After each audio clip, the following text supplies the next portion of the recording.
ನಮಸ್ಕಾರ, welcome back to my mini vlog. ಇವತ್ತು ಸೀನಿಯರ್ಸ್ಗೆ ಪ್ರಾಕ್ಟಿಕಲ್ ಎಕ್ಸಾಮ್ ಇದೆ. ಥಿಯರಿ ಎಕ್ಸಾಮ್ ಆಗಲೇ ಮುಗೀತು.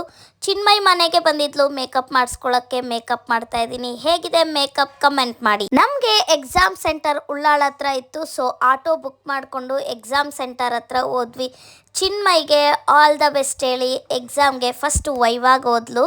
ಸೊ ವೈವಾಗ್ ಕಳಿಸ್ದೆ. ಸರ್ ಬಂದಮೇಲೆ ಪ್ರಾಕ್ಟಿಕಲ್ ಕೂಡ ಮುಗಿಸ್ಕೊಂಡ್ವಿ. ಚೆನ್ನಾಗಿ ಮಾಡಿದೆ. ವೈವಾ ಹೇಗೆ ಮಾಡಿದೆ? ನೆಕ್ಸ್ಟ್ ಎಕ್ಸಾಮು ದಾತ್ರಿದಿತ್ತು. ಸೊ ದಾತ್ರಿ ಬಂದ್ಲು, ಅವಳಿಗೆ ಮೇಕಪ್ ಮಾಡಿ ಮುಗಿಸ್ದೆ. ದಾತ್ರಿ ಮೇಕಪ್ ಅಲ್ಲಿ ಹೇಗೆ ಕಾಣ್ತಿದ್ದಾಳೆ, ಹೇಗೆ ಮೇಕಪ್ ಮಾಡಿದ್ದೀನಿ ಒಂದು ಕಮೆಂಟ್ ಮಾಡಿ. ಹೇಗಿತ್ತು ಎಕ್ಸಾಮು? ಹೇಗೆ ಮಾಡಿದೆ? ಫುಲ್ಲು ಬೆವತ್ತು ನೀರಾಗ್ಬಿಟ್ಟಿದ್ಯಾ. ನೆಕ್ಸ್ಟ್ ಎಕ್ಸಾಮ್ ಹರ್ಷಿತಾದಿತ್ತು. ಸಿಕ್ಕಾಪಟ್ಟೆ ಲೇಟಾಗಿ ಬಂದಿದ್ಲು. ಸೊ ಆತ್ರವಾದ ಮೇಕಪ್ ಮಾಡಿದ್ದೀನಿ. ಹೇಗೆ ಕಾಣ್ತಿದ್ದಾಳೆ ಹೇಳಿ. ಹರ್ಷಿತಾ ಕೂಡ ರೆಡಿಯಾಗಿ ಎಕ್ಸಾಮ್ಗೆ ಹೋದ್ಲು. ಹೇಗೆ ಮಾಡಿದೆ ಹರ್ಷಿತಾ? ಚೆನ್ನಾಗಿ ಮಾಡ್ದ? ಸಾಕಾ ಬೆವ್ತಿರೋದು? ಇಲ್ಲಿ ನಮ್ಮ ಸರ್ ಜೊತೆ ಮಾತಾಡ್ತಿರೋದು ವೇಣುಗೋಪಾಲ್ ಸರ್ ಅಂತ. ಇವತ್ತು ನಮ್ಮ ಎಕ್ಸಾಮ್ಗೆ ನಾನು ನಮ್ಮ ಸರ್ ಹಾಡ್ತಾ ಇದ್ದರೆ ನಮಗೆ ಮೃದಂಗ ನುಡಿಸಿದ್ದು ಇವರೇನೆ. ಹಾಗೆಯೇ ಸರ್ ಮನೆಯಿಂದ ಈಶು ಆಂಟಿ ಲಂಚ್ ಕಳಿಸಿದ್ರು, ಅದನ್ನು ತಿಂದು ನೆಕ್ಸ್ಟು ಅನಗನ್ ಎಕ್ಸಾಮ್ ಇತ್ತು. ಅವಳನ್ನ ರೆಡಿ ಮಾಡ್ತಾ ಇದ್ದೆ. ಇವಳು ಕೂಡ ಲೇಟಾಗಿ ಬಂದಳು. ಇವಳ್ದು ಆ ಥರದ ಮೇಕಪ್ಪೇ ಆಯಿತು. ಲಾಸ್ಟ್ ಮೂಮೆಂಟಲ್ಲೂ ನೋಡ್ಕೊತಾ ಇದ್ದಾರೆ ಇವರು. ಹೇಗೆ ಮಾಡಿದೆ?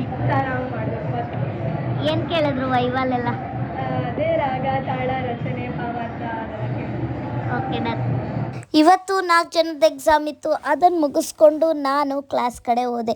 ಕ್ಲಾಸ್ಗಿನ್ನೂ ಟೈಮ್ ಇತ್ತು, ಯಾರೂ ಬಂದಿರಲಿಲ್ಲ. ಅದಕ್ಕೆ ನಾನು ನಮ್ಮ ಸರು ಹೋಗಿ ಕಾಫಿ ಮತ್ತು ಬೋಂಡಾ ತಿನ್ಕೊಂಡು ಬಂದ್ವಿ. ಕ್ಲಾಸಿಗೆ ಬಂದೆ. ಮಕ್ಕಳೆಲ್ಲ ಬಂದಿದ್ರು. ಆದರೂ ಸಮ್ಮರ್ ಆಗಿರೋದ್ರಿಂದ ಕಮ್ಮಿ ಜನನೇ ಕ್ಲಾಸ್ ಮಾಡಿದೆ. ಸರ್ರು ನಾಳೆ ಎಕ್ಸಾಮ್ ಇರೋರಿಗೆ ಮತ್ತು ಸೀನಿಯರ್ಸ್ಗೆ ಕ್ಲಾಸ್ ತೊಗೊಂಡಿದ್ದಾರೆ.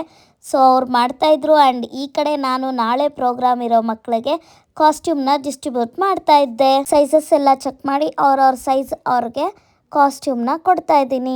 ನಾಳೆ ಒಂದು ಇಂಪಾರ್ಟೆಂಟ್ ಪ್ರೋಗ್ರಾಮ್ ಇತ್ತು. ಸೊ ಅದಕ್ಕೀಗ ಎಲ್ಲರೂ ಪ್ರಾಕ್ಟೀಸ್ ಮಾಡ್ತಿದ್ದಾರೆ.